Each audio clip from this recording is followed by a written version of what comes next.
राधे कृष्ण आप सभी को। कार्तिक मास महात्म्य अध्याय 11।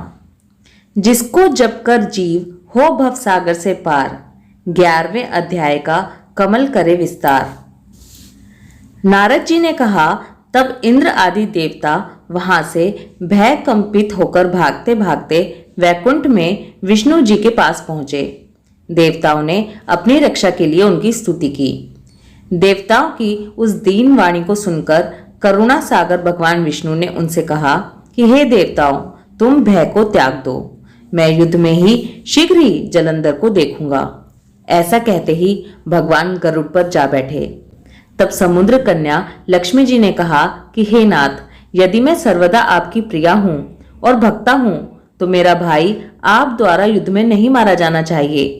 इस पर विष्णु जी ने कहा, अच्छा, यदि तुम्हारी ऐसी ही प्रीति है तो मैं उसे अपने हाथों से नहीं मारूंगा, परंतु युद्ध में अवश्य जाऊंगा, क्योंकि देवताओं ने मेरी बड़ी स्तुति की है।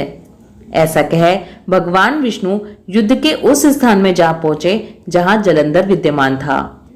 जलंधर और विष्णु जी का घोर युद्ध हुआ। विष्णु के तेज से कंपित देवता सिंहनाद करने लगे। फिर तो अरुण के अनुज गरुड़ के पंखों की प्रबल वायु से पीड़ित होकर दैत्य इस प्रकार घूमने लगे जैसे आंधी से बादल आकाश में घूमते हैं। तब अपने वीर दैत्यों को पीड़ित होते देखकर जलंधर ने क्रोध में आकर विष्णु जी को उद्यत वचन कहकर उन पर कठोर आक्रमण किया। कार्तिक मास महात्म्य अध्याय 11 समाप्त। कार्तिक मास महात्म्य अध्याय 12। सुख भोगे जो कथा सुने सहित विश्वास। 12वां अध्याय लिखे कमल यह दास। दोनों ओर से गदाओं, बाणों और शूलों आदि का भीषण प्रहार हुआ। दैत्यों के तीक्ष्ण प्रहारों से व्याकुल देवता इधर उधर भागने लगे।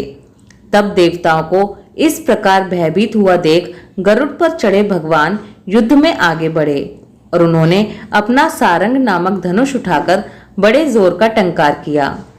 त्रिलोकी शाब्दित हो गई। पल मात्र में भगवान ने हजारों दैत्यों के सिरों को काट गिराया। फिर तो विष्णु और जलंधर का महासंग्राम हुआ। बाणों से आकाश भर गया। लोग आश्चर्य करने लगे।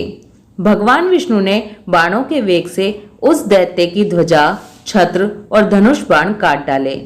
इससे व्यथित हो उसने अपनी गदा उठाकर गरुड़ के मस्तक पर दे मारी। साथ ही क्रोध से उस दैत्य ने विष्णु जी की छाती में भी एक तीक्ष्ण बाण मारा। इसके उत्तर में विष्णु जी ने उसकी गदा काट दी और अपने शरांग धनुष बाण पर चढ़ाकर उसको बींधना आरंभ कर दिया। इस पर जलंधर इन पर अपने पैने बाण बरसाने लगा। उसने विष्णु जी को कई पैने बाण मारकर वैष्णव धनुष को काट दिया। धनुष कट जाने पर भगवान ने गदा ग्रहण कर ली और शीघ्र ही जलंधर को खींचकर मारी, परंतु उस अग्निवत अमोघ गदा की मार से भी वह दैत्य कुछ भी चलायमान नहीं हुआ। उसने एक अग्निमुख त्रिशूल उठाकर विष्णु जी पर छोड़ दिया। विष्णु जी ने शिव के चरणों का स्मरण कर नंदन नामक त्रिशूल से उसके त्रिशूल को छेद दिया। जलंधर ने झटपट विष्णु जी की छाती पर एक जोर का मुष्टिक मारा। उसके उत्तर में भगवान विष्णु ने भी उसकी छाती पर एक मुष्टि का प्रहार किया। फिर दोनों घुटने टेक बाहुओं और मुष्टिकों से बाहु युद्ध करने लगे। कितनी ही देर तक भगवान उसके साथ युद्ध करते रहे। तब सर्वश्रेष्ठ मायावी भगवान उस दैत्यराज से मेघवाणी में बोले, रे रण दुर्मद दैत्य श्रेष्ठ, तू धन्य है जो इस महायुद्ध में इन बड़े बड़े आयुधों से भी भयभीत नहीं हुआ। तेरे इस युद्ध से मैं प्रसन्न हूं। तू जो चाहे वर मांग। मायावी विष्णु जी की ऐसी वाणी सुनकर जलंधर ने कहा, हे भावुक, यदि आप मुझ पर प्रसन्न हैं तो ये वर दीजिए कि आप मेरी बहन तथा अपने सारे कुटुंबियों सहित मेरे घर पर निवास करें। नारद जी बोले, उसके ऐसे वचन सुनकर विष्णु जी को खेद तो हुआ, किंतु उसी क्षण देवेश ने तथास्तु कह दिया। अब विष्णु जी सब देवताओं के साथ जलंधरपुर में जाकर निवास करने लगे। जलंधर अपनी बहन लक्ष्मी और देवताओं सहित विष्णु को वहां पाकर बड़ा प्रसन्न हुआ। फिर तो देवताओं के पास जो भी रत्न आदि थे सबको ले जलंधर पृथ्वी पर आया।